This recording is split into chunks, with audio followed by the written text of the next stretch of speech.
Try as I might, I couldn't escape the snow. Just days after returning from a railfan trip across New England, North Carolina's capital city got its first decent snowfall in exactly 3 years. After chasing the Vermont rail system, NBM Railways, and the Conway Scenic through some incredible snowfall, I couldn't resist squeezing one last day of wintry train chasing out of Raleigh. I was up early in order to beat the action, deciding to wait at Hillsborough Street for the morning rush along the North Carolina Railroad's main line. The untouched snow was about an inch deep, which seemed pretty impressive for Raleigh and my Floridian self. This is a popular spot for local enthusiasts, with lots of morning action consistently on the agenda. After about an hour, the first train appeared as Amtrak Train 80 tears out of its stop in Cary.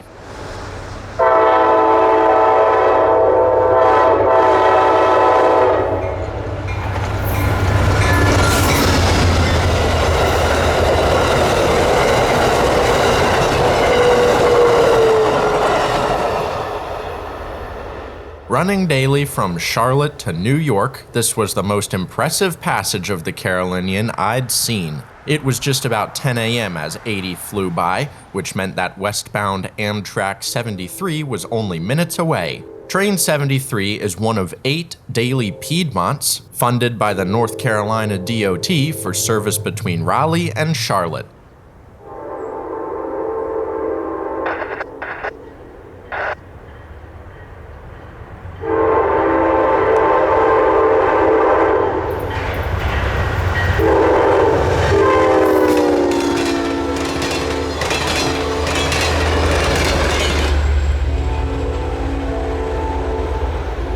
It's far out to think you'd see the Piedmont dashing through the snow, which made it all the more interesting of a sight. From Hillsborough Street, I quickly relocated into Boylan Heights. It's a neat neighborhood and is one of Raleigh's oldest, sitting right across the tracks from downtown. Boylan Bridge is a popular spot for photographers of all interests, featuring a beautiful view of downtown as it spans the NCRR main line.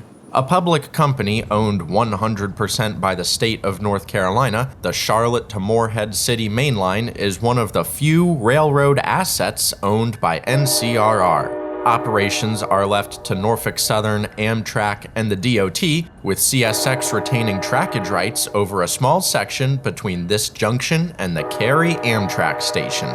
I had only about 6 minutes to spare between my arrival at Boylan and CSX L619, a weekday run from their Raleigh yard for Hamlet. The yard also happens to be where the DOT's train sets are stored and maintained, allowing only a mile of deadheading into Raleigh Union Station.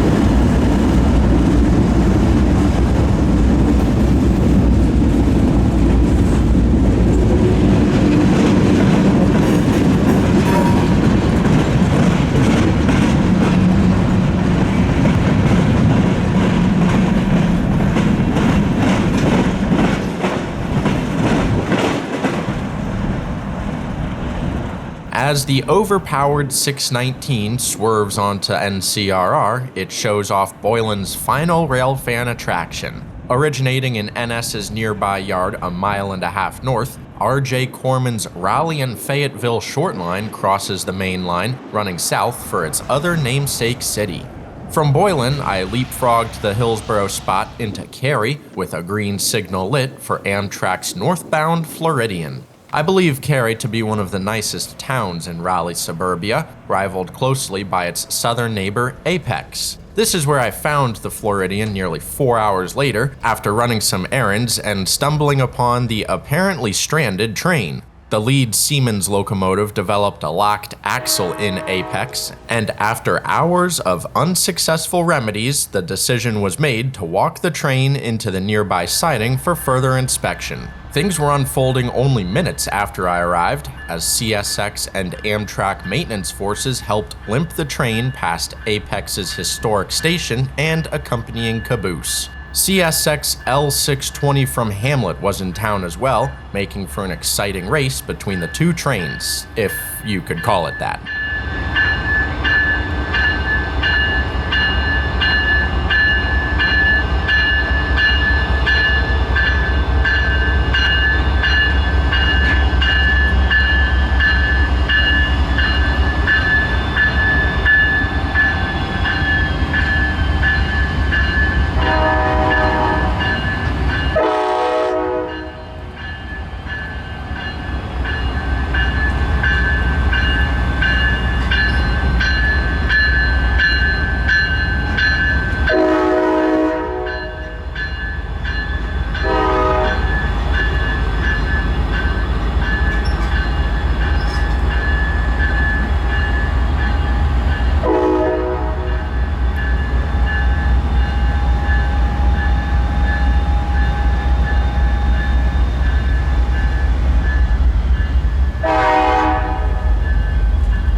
Now, I'm no Siemens engineer, but the sub-freezing conditions and evident amount of weather the train had traversed made me wonder if this caused engine 340's failure.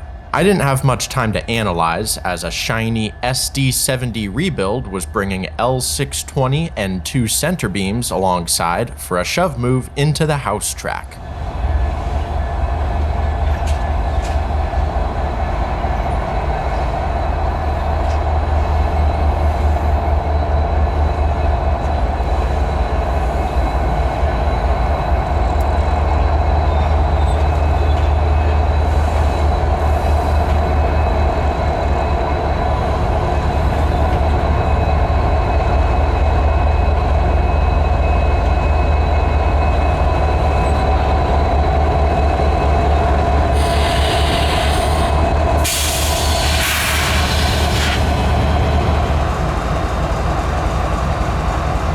The same storm that brought snow to Raleigh dropped multiple times more into the southern states, as evidenced by melting ice on all of Amtrak's consist. Today's events aside, it impresses me that the inconveniences brought about by snow and ice don't cause more havoc upon the railroad industry. L620 was going about their business just fine, quickly shoving the 2 lumber loads into Track 3.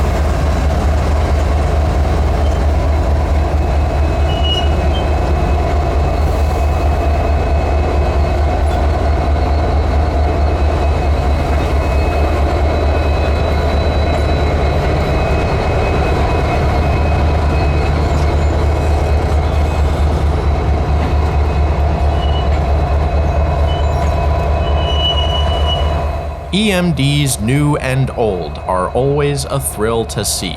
Their newer generations dwarf GEs in my opinion, as they sit higher off the ground, boast larger radiators and trucks, and have the meanest looking cab faces on rails. CSX owns hundreds of SD70 Max, with most sitting in deadlines across the system. The railroad has stated that they remain structurally sound, making them good candidates for a rebuild program such as Engine 4703. Redone in Huntington, West Virginia, the engine found itself in Hamlet this morning, assigned to the Raleigh job, luckily for me. CSX runs 2 weekday trains between the terminals, with the crews swapping in the middle in order to return home each night. The crew of this morning's L619 was now running 620 as they shoved onto what is now a pure train for the Raleigh yard.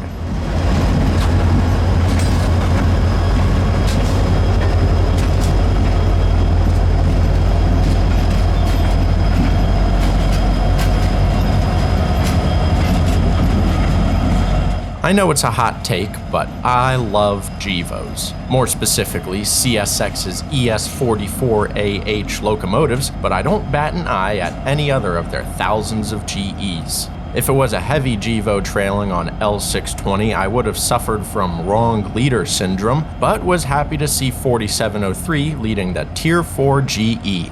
They weren't going anywhere anytime soon, as the Floridian's baggage car was still fouling the single-track section. The two Amtrak engines had entered another one of Apex's sidings just far enough to leave 340 clear of the main, and were soon detached from one another.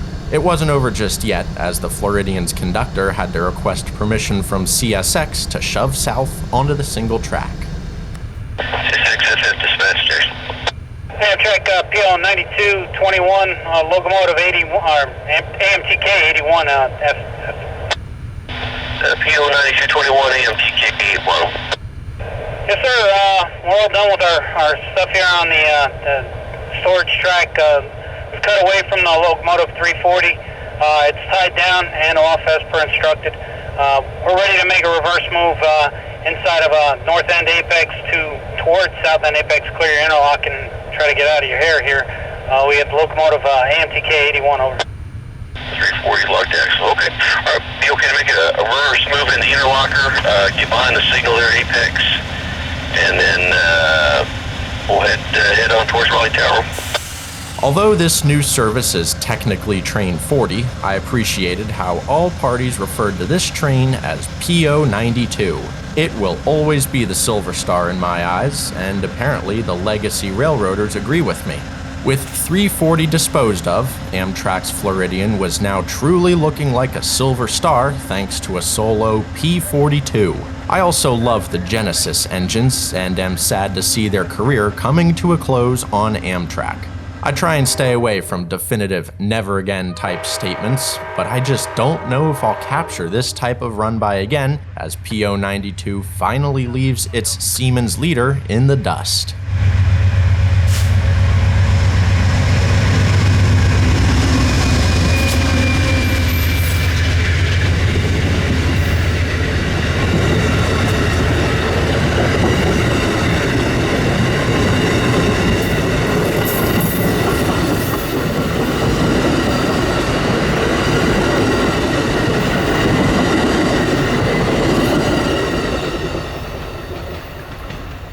'92's clearance meant that L620 had a green signal minutes later, which left me just enough time to scurry down to the station. I was excited to see the EMD rebuild leading the way.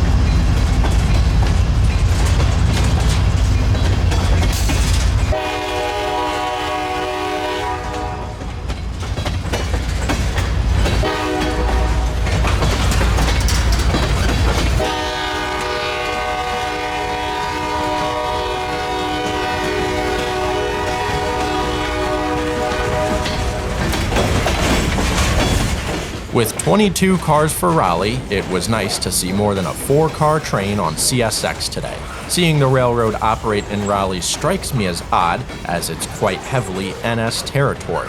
All of these cars are destined for CSX's S-line north of town, a dead-end branch line that is nearly the entire reason behind L620's existence. The S-line is undergoing a well-publicized high-speed rail upgrade, which will eventually see passenger service between Raleigh and Richmond along the Interstate 85 corridor. Even weirder is that CSX controls the Cary to Raleigh portion of NCRR's main line, although NS absolutely dominates dominates in terms of volume. And even weirder than that was the priority given to NS this afternoon, as L620 was held south of Cary for a thoroughbred grain train.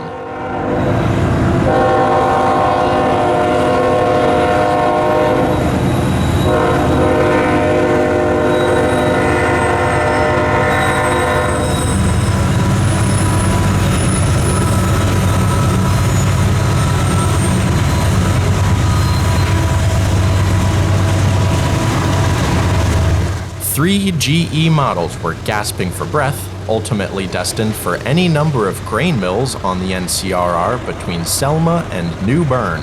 If my tripod at the bottom of the frame is any indication, this train caught me by surprise, but demonstrates quite well the track layout in Cary. CSX in the foreground joins NCRR just beyond these signals at Control Point Fettner, with the town's station cleverly straddling the two in order to host service along each main line.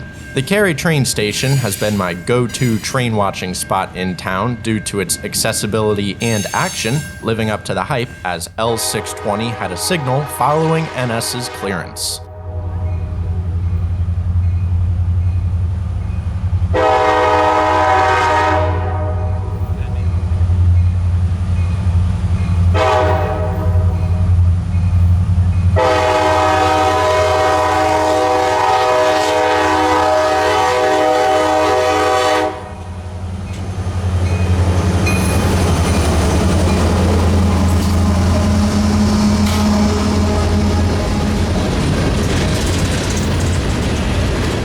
Although the snow had melted, it was still a great day to be trackside, and L620 and I were just about to end our days here in Cary. Thanks for railfanning with me today. I hope you enjoyed Raleigh's rare snowfall as much as I did.